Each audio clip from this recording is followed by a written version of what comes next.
Hi everyone, welcome to KD classes. इस mathematics की series में हम एक लेक्चर पढ़ चुके हैं जिसमें हमने पढ़ा था एचसीएफ और एलसीएम के बारे में और उसके बेसिक क्वेश्चंस के बारे में।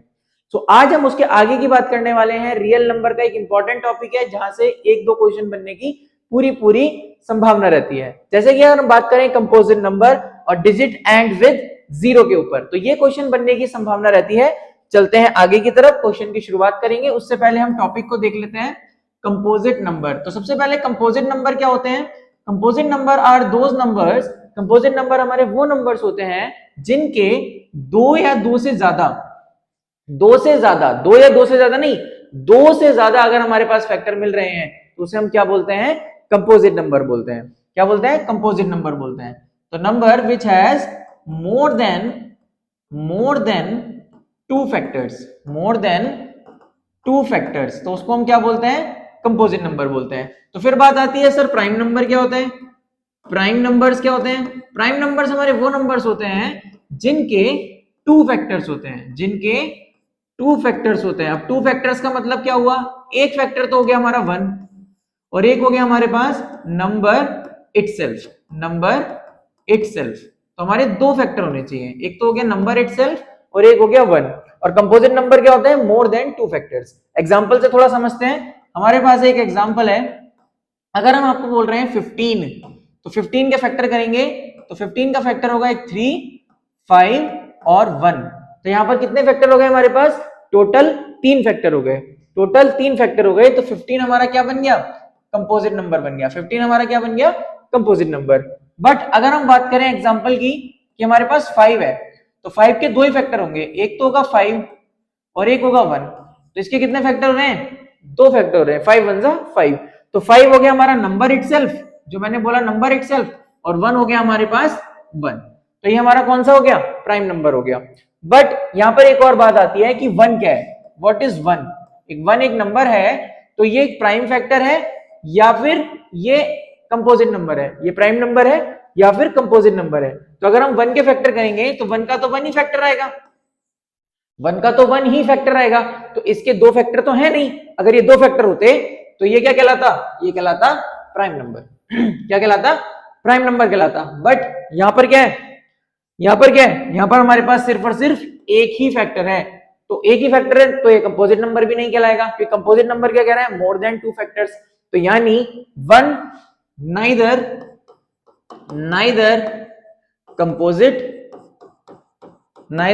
Composite nor prime. ना तो ये कंपोजिट नंबर है और ना ही ये प्राइम नंबर है। तो इस चीज को आप ध्यान रखें, वन ना तो कंपोजिट नंबर है ना ही हमारा ये प्राइम नंबर है। चलिए चलते हैं आगे की तरफ। क्वेश्चन नंबर 1 से स्टार्ट करते हैं सीधा, क्योंकि कंपोजिट नंबर और प्राइम नंबर के ऊपर ही अगर हमने बात करी तो इतना हमारा सफिशिएंट है। अब हम क्वेश्चन लगाएंगे तो क्वेश्चन से ज्यादा क्लियरिटी हमें आ जाएगी।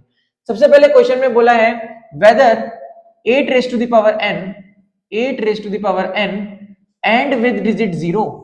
मतलब अगर आप n की कोई भी नेचुरल वैल्यू लेते हो, यानी कि 1 2 3 4 5 कोई भी नंबर अगर आप लेंगे, तो क्या 8 की पावर समथिंग का जो आंसर आएगा, क्या उसके लास्ट में कभी 0 आएगा? तो ये एक बड़ा सवाल है। तो इस सवाल के ऊपर भी क्वेश्चन आते हैं, मतलब इस तरह का क्वेश्चन हमें देखने के लिए कई बार मिलता है एग्जाम में। तो इसको करने का क्या तरीका है? सबसे पहले तो अगर हम बात करें डिजिट्स एंड विद जीरो, तो जीरो से डिजिट जब एंड होती है, तो जैसे कि अगर हम बात करें एग्जांपल के लिए 10 हो गया, 20 हो गया, 780 हो गया, 90 हो गया, 150 हो गया, इस तरह के नंबर जिसके लास्ट में जीरो आता है, एक जीरो, दो जीरो, कोई सा भी नंबर। तो अगर इस तरह की बात करी जा रही है, तो अगर मैं इसका डिवाइड करूं, इसको डिवाइड करूं, सिर्फ एक कॉमन नंबर ऐसा है जो 10 है। अगर मैं सबको 10 से डिवाइड करूंगा तो ये प्रॉपरली पूरी तरह से डिवाइड हो जाएंगे, क्योंकि जीरो से जीरो कट जाएगा। तो इसका मतलब 10 इनका फैक्टर हुआ। अगर कोई भी डिजिट जीरो से एंड कर रही है, इसका मतलब 10 उसका फैक्टर हुआ। ठीक है, तो अगर कोई भी डिजिट एंड विद जीरो हो रही है, इसका मतलब 10 उसका क्या हुआ? फैक्टर है। 10 उसका क्या है? फैक्टर है। अगर 10 उसका फैक्टर है, तो 10 के अंदर दो नंबर और छुपे, 2 क्रॉस 5। भाई 10 किससे मिलकर बना है? 2 और 5 से मिलकर बना है। तो किसी भी डिजिट को अगर 0 से एंड होना है तो उसके अंदर 2 और 5 दोनों छुपे होने चाहिए। क्या क्या? 2 और 5 उसके अंदर होने चाहिए। ठीक है, अब इसकी बात करते हैं जो हमारे पास नंबर है। तो हमारे पास नंबर है 8 raise to the power n। तो सबसे पहले हम देखते हैं 8 के फैक्टर करते हैं। तो 8 के फैक्टर आपको पता होना चाहिए 2 इंटू 2 की power n which is equals to 2 raise to the power 3n। 2 raise to the power 3n। अब बच्चे बोलेंगे 3n कैसे आ गया? तो पहले तो ये 2 की पावर 3 हो गया, ठीक है, और अभी हो गया 2 की पावर 3n। 2 की पावर 3n। तो यहां पर हमें दिख रहा है कि 2 तो है, 2 तो हमारे पास है, बट हमारे पास 5 नहीं है। क्या नहीं है? 5 नहीं है। तो हमें 2 के साथ 5 भी चाहिए था। अकेला 2 से भी काम नहीं चलेगा, अकेले 5 से भी काम नहीं चलेगा, तो 2 और 5 चाहिए था। तो यहां पर हमारे पास 5 नहीं है। दैट्स वाई ये कभी भी 0 से एंड नहीं होगा। ये कभी भी 0 से एंड नहीं होगा, क्योंकि 2 और 5 कंपलसरी है हमारे पास कि होने चाहिए। यहां पर हमारे पास 5 मिसिंग है। That's why 8 raise to the power n never end with 0। इस तरह से इस क्वेश्चन को करना है। ये मैंने आपको समझाने के लिए करा है। अब मैं आपको लिखने का तरीका भी थोड़ा समझाता हूं। एक और क्वेश्चन है हमारे पास, 5 raise to the power ever end with the 0। आप कभी नोटिस करो 5 की पावर 1 तो 5 हो गया, 5 स्क्वायर हमारे पास 25 हो गया, 5 क्यूब ले लोगे तो 125 हो गया, 5 रेज़ टू द पावर 4 ले लोगे तो 625 हो गया। ऐसे ही चलते रहोगे तो हमेशा लास्ट में 5 आ रहा है, हमेशा लास्ट में 5 आएगा। तो ये चेक करने के लिए बोल रहा है is 5 raised to the power 5n ever and with 0। ये इन्होंने पूछा है is 5 raised to the power and with 0। तो आपको पहले तो लिखना पड़ेगा any digit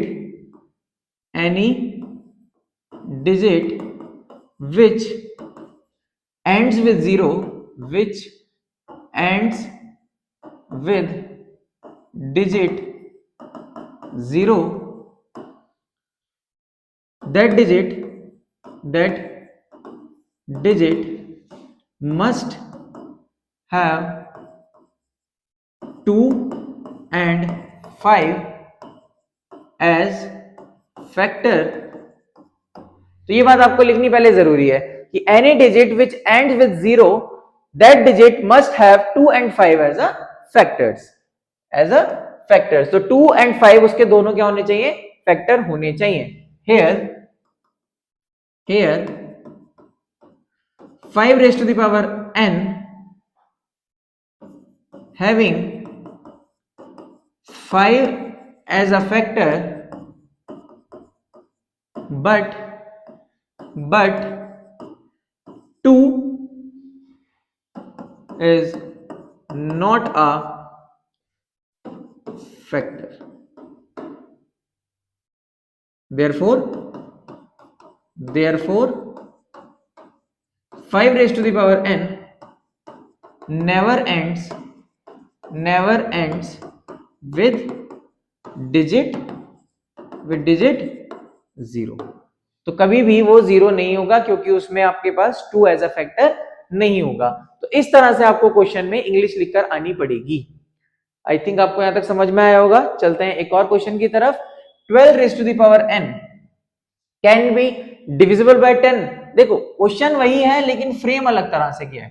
क्वेश्चन तो वही है, देखो डिविजिबल बाय 10 होने के लिए लास्ट में 0 होना अनिवार्य हो जाएगा। तो लास्ट में अगर 0 होगा तभी तो वो डिविजिबल बाय 10 होगा।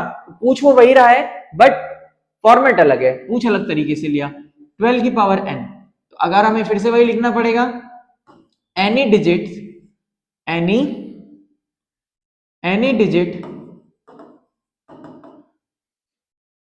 ends with 0, any digit and with any number। मैंने लास्ट में क्या लिखा था?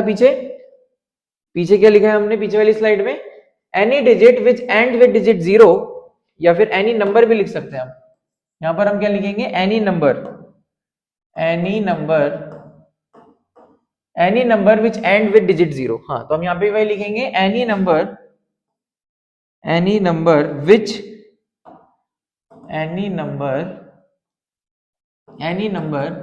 end with digit 0 if it has 2 and 5 as a factors, as factors. तो 2 and 5 अगर उसके फैक्टर होंगे तभी वो 0 से डिजिट एंड करेगी। दैट्स वाई यहाँ पर हमें चेक करना पड़ेगा 12 raise to the power n। तो 12 के फैक्टर करने होंगे, तो 12 के फैक्टर्स आप करके देख लीजिए। 12 के 2 से जाएगा 6 टाइम्स, 2 से 3 टाइम्स, 3 से 1 टाइम, ठीक है। तो 2 क्रॉस 2 क्रॉस 3, 2 इंटू 2 इंटू 3 की power n which is equals to 2 square into 3 की power n which is equals to 2 की पावर 2n इंटू 3 की पावर n। क्या आपको यहाँ पर 2 दिख रहा है? हाँ मुझे दिख रहा है। क्या आपको यहाँ पे 5 दिख रहा है? नहीं दिख रहा है। तो 2 है 5 नहीं है, इस वजह से ये कभी भी 0 से एंड नहीं होने वाला। आप n को कोई भी नंबर दे दो, आप कोई भी नेचुरल नंबर ले लो n की वैल्यू, ये कभी भी 0 नहीं देगा लास्ट में। तो यहाँ पर आपको वही बात लिखनी होगी जो हमने पीछे लिखी थी। पीछे हमने क्या लिखा था? पीछे हमने लिखा था इस वाले में कि लिखा तो नहीं था, बताया था कि हमारे पास 2 एज अ फैक्टर है बट 5 हमारे पास फैक्टर नहीं है, इस वजह से ये कभी भी 0 से एंड नहीं होगा। आई थिंक आपको यहां तक बात समझ में आई होगी। चलते हैं नेक्स्ट क्वेश्चन की तरफ। नेक्स्ट क्वेश्चन बोल रहा है can 2 raise to the power n into 5 raise to the power end with more than 1 0। पूछा है क्या ये एक से ज्यादा जीरो कंसिस्ट करते हैं। देखो इसमें ये नहीं पूछा है कि वो 0 से एंड करता है कि नहीं करता है, इसमें कुछ अलग ही बात कर दी। इसमें बोला 2 raise to the power n into 5 raise to the power n कितने जीरो कंसिस्ट करेगा एंड विद मोर देन 1 0। पूछा है कि क्या ये एक से ज्यादा जीरो कंसिस्ट कर पाएगा, क्या इसके पास एक से ज्यादा जीरो होंगे, यस और नो। तो सबसे पहले उन्होंने बात करनी है, सबसे पहले हम आपको ये बताएं, फिर से अगर देखें 2 and 5 क्या बोल रहे हैं, 2 and 5 आर फैक्टर्स, या तो यहाँ पे फैक्टर्स तो है ही आर फैक्टर्स, तो इसका मतलब एंड विद जीरो, इसका मतलब एंड विद जीरो। ये तो कंपलसरी हो गया हमारे लिए, यहाँ पर या तो होना ही होना है क्योंकि 2 और 5 आपके क्या है, फैक्टर्स है, इसमें कोई डाउट नहीं है। अब हम आगे की तरफ चलते हैं। क्वेश्चन में बोला है 2 raise to the power n into 5 raise to the power n end with more than 1 0। पूछा है क्या ये एक से ज्यादा जीरो करेंगे। तो देखते हैं इफ n इक्वल टू 1, एक काम करते हैं n की वैल्यू 1 पुट करते हैं, तो 2 raise to the power 5 1 into 2 5 raise to the power 1 which is equals to 2 into 5 which is equals to 10 हो जाएगा, नो प्रॉब्लम। अगर हम n की वैल्यू 2 लेते हैं, यहाँ पर n की वैल्यू अगर हम 2 ले लेते हैं तो 2 square into 5 square which is equals to 4 into 25 which is equals to 100, no problem. अगर हम n की वैल्यू 3 ले लेते हैं, n की वैल्यू अगर हम 3 ले लेते हैं तो हमारे पास 2 रेज़ टू द पावर 3 और 5 रेज़ टू द पावर 3 हो जाएगा विच इज इक्वल्स टू कितना होगा, ये 8 और ये कितना होगा हमारे पास 125 which is equals to 1000। Okay, तो यहां से हमें पैटर्न से समझ में आ रहा है कि अगर हमने n की वैल्यू 1 ली तो जो आंसर आएगा वो एंड होगा विद 1 0, एंड विद 1 0। और अगर हमने n की वैल्यू 2 ले ली तो एंड विद 2 zeros, और अगर हमने n की वैल्यू 3 ले ली तो 3 zeros, तो यहां से हमें क्लियर होता हुआ दिख रहा है कि हमारा जो नंबर ऑफ जीरोस है मोर देन तो आएंगे but it depends upon the n। तो हमें यहाँ पे लिखना होगा कि हमारे जो नंबर ऑफ जीरोस है it depends upon the value of the power of 2 and 5। जितने ज्यादा 2 और 5 के पेयर्स होंगे उतने ज्यादा हमारे लास्ट में जीरो आएंगे ही आएंगे। आई थिंक आपको यहां तक बात समझ में आई होगी। चलते हैं आगे की तरफ। ओके, यहां पर हमारे पास एक अलग क्वेश्चन आ गया, question on composite number. Question on composite number, अभी तक हम देख रहे थे एंड विद जीरो वाले कॉन्सेप्ट के क्वेश्चन, वो हमने देख लिए। अब हमारे पास आ गए हैं कंपोजिट नंबर के क्वेश्चन। तो कंपोजिट नंबर के क्वेश्चन में बोला है show that this number is composite. ठीक है जी, देख लेते हैं। 5 इंटू 7 इंटू 11 प्लस 11, ये आपके पास क्वेश्चन नजर आ रहा होगा। पूछा है कि ये कंपोजिट है या नहीं है। तो कंपोजिट के लिए अभी मैंने आपको बताया था कि कंपोजिट के लिए हमारे पास एक कंडीशन है कि the number which has more than 2 factors, 2 से ज्यादा फैक्टर अगर हुए तो ये नंबर कंपोजिट कहलाएगा, अगर 2 से कम कंपोजिट फैक्टर हुए तो ये कंपोजिट नहीं कहलाएगा। Simple and plain. अब यहां से हमारा जो दिखता है मेरे को, यहाँ पर ये मल्टीपल्स हैं, ये प्लस के साथ ये नंबर है। अगर मैं यहाँ पर 11 को कॉमन ले लेता हूं तो ये 5 इंटू 7 5 इंटू 7 11 चला गया तो यहाँ पर बचेगा 1 विच इज इक्वल्स टू 11 7 5 जो 35 plus 1 which is equals to 36 11 into 36। तो मुझे यहाँ पर नंबर दिख रहे हैं 11 इंटू 36। अच्छा, तो ये नंबर आपका कन्वर्ट होकर इन दो फैक्टर्स में आ गया है, लेकिन ये 36 के तो और भी फैक्टर किए जा सकते हैं। 36 के फैक्टर करने हैं तो 36 के फैक्टर कर लो, 36 के फैक्टर अलग से करके देख लो क्या होंगे। 36 के लिए 2 1 8 2 9 3 3 3 1, ठीक है। तो 3 3 2 2 ये नंबर मिल गए हमें। तो 2 इंटू 2 इंटू 3 इंटू 3 और एक 1 तो रहता ही है, ठीक है। तो अब यहां पर मुझे दिख रहे हैं 1 2 3 4 5 6। इसका मतलब यह है इस नंबर का, जो नंबर हमें क्वेश्चन में गिवन था, इस नंबर के हमारे टोटल कितने फैक्टर्स बन रहे हैं? 6 फैक्टर्स बन रहे हैं। कितने फैक्टर बन रहे हैं? 6 फैक्टर्स हमारे बन रहे हैं। क्या ये मोर देन 2 है? Yes, absolutely, this is more than 2। इसका मतलब ये नंबर क्या कहलाएगा? कंपोजिट नंबर कहलाएगा। बस इतनी सिंपल बात है। आपको क्या करना होगा? फैक्टर्स देखने पड़ेंगे। चलो चलते हैं नेक्स्ट क्वेश्चन की तरफ। क्वेश्चन में बोला है 9 इंटू 13 इंटू 17 प्लस 17। बिल्कुल सिमिलर क्वेश्चन है। बोला है prove that it is a composite number. कितना सिंपल है, 9 इंटू 13 इंटू 17 प्लस 17। बस 17 को कॉमन ले लो, 9 इंटू 13 प्लस 1। अब 9 इंटू 13 करना पड़ेगा, तो कर लेते हैं फटाफट से। 9 3 जा 27, 9 2 11 प्लस 1, बस हो गया खत्म। तो ये कितना आ जाएगा? इंटू 118 आ जाएगा। तो यहाँ पर हमें दो फैक्टर मिल गए, लेकिन 118 को भी तो हम और स्प्लिट कर सकते हैं। तो 118 के और फैक्टर करके देख लीजिए। 118 2 से कर लीजिए, 2 5 जा 2 9 जा 59 आ गया। अरे आता है आगे, ठीक है, नहीं आता तो भी कोई बात नहीं, तीन फैक्टर तो मिल ही गए। 118 इंटू 2 इंटू, अच्छा 118 तो नहीं आएगा ना, तो ये हो जाएगा आपका 2 इंटू 59 इंटू 1 तो रहता ही आगे। तो बेसिकली यहां से हमें समझ में आ रहा है कि इसके दो से ज्यादा फैक्टर हैं। The number having more than 2 factors, the number having more than 2 factors, therefore it is a composite number. बस इतना ही सिंपल है। तो आपको यहां पर क्या करना होता है, जो नंबर आपका कॉमन आ रहा है पहले उसको कॉमन ले लो। आफ्टर दैट कॉमन लेने के बाद क्या करना होगा? उसके फैक्टर करने होंगे। बस इतना ही सिंपल क्वेश्चन आता है, और ये एमसीक्यू में भी देखने के लिए मिलता है, और ये हमारा 1 नंबर 2 नंबर 3 नंबर तक भी आ सकता है क्वेश्चन। चलते हैं नेक्स्ट क्वेश्चन की तरफ। बिल्कुल सिमिलर क्वेश्चन है, आपको कुछ नहीं करना है, 10 कॉमन लेना है, आगे सॉल्व करना है, आंसर आ जाएगा। इसको मैं नहीं करा रहा हूं, आप लोगों के लिए होमवर्क हो गया।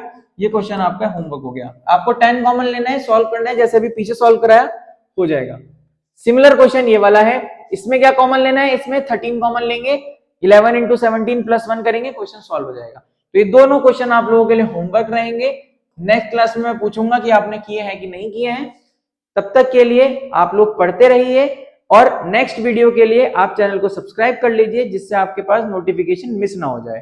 थर्ड लेक्चर में हम पढ़ेंगे कि √2 √3 को इर्रेशनल किस तरह से प्रूफ करते हैं। बोर्ड में 3 नंबर का क्वेश्चन वहां से ही बनता है, रियल नंबर चैप्टर से। तो thank you for watching our video.